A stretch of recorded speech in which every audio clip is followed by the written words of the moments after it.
নেতা ও পুলিশের নিষ্ক্রিয়তা এবং আশ্বস্ত জনতা। 7ই জানুয়ারি 2022। সম্প্রতি হরিদ্বারের একটি তথাকথিত ধর্ম সংসদ প্রকাশ্যে ধর্মীয় স্বাধীনতা ও আইনের শাসনকে সাংবিধানিক অধিকারকে চ্যালেঞ্জ জানিয়েছে।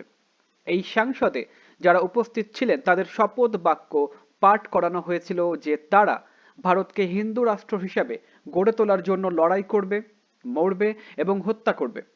প্রত্যেক হিন্দুকে অহিন্দুদের জনসংখ্যা নির্মূল করার জন্য অস্ত্র হাতে তুলে নেওয়ার আহ্বান জানানো হয়েছিল। এই ঘটনার পর কেটে গিয়েছে 10 থেকে 15 দিন। দুর্ভাগ্যবশত দেশের পুলিশ ইউএপিএ বা বেআইনি কার্যকলাপ প্রতিরোধ আইন 1967 এর পরিবর্তে খুব তুচ্ছ মামলার জন্য প্রতিস্থাপন করে। এদেশে সরকারের সমালোচনায় করা পোস্টে নেতাদের গ্রেপ্তার করা হয়, কিন্তু এ ধরনের অবমাননাকর বক্তব্যের কোনো প্রতিক্রিয়া বা গ্রেপ্তার নেই। সরকার ও জনগণের প্রতিক্রিয়া হওয়া উচিত যে এটি একটি গণতান্ত্রিক ধর্মনিরপেক্ষ দেশ, এখানকার নেতারা সংখ্যাগরিষ্ঠের প্রতিনিধিত্ব করেন।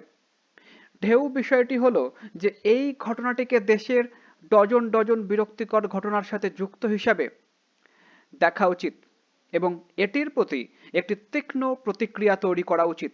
সম্প্রতি গুড়গাঁওয়ে জুমার নামাজে বিঘ্ন ঘটানো, আসাম থেকে কর্ণাটক পর্যন্ত বড়দিনের উৎসবে ব্যাঘাত ঘটানো, সাইন ইত্যাদি শব্দসহ একটি মুসলিম দোকান বন্ধ করে দেওয়া হয়েছে।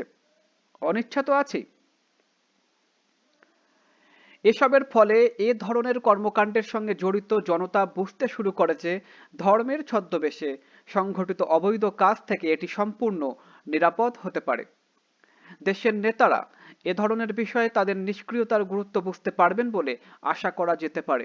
ছোট ছোট সাম্প্রদায়িক ঘটনাগুলি কিভাবে বিশাল মূল্য দিতে পারে তাও বুঝতে পারেন। এগুলো সময় মতো মোকাবেলা করতে হবে। দ্য টাইমস অফ ইন্ডিয়াতে প্রকাশিত সম্পাদকীয়র ওপর ভিত্তি করে ডিসেম্বর 28, 2021।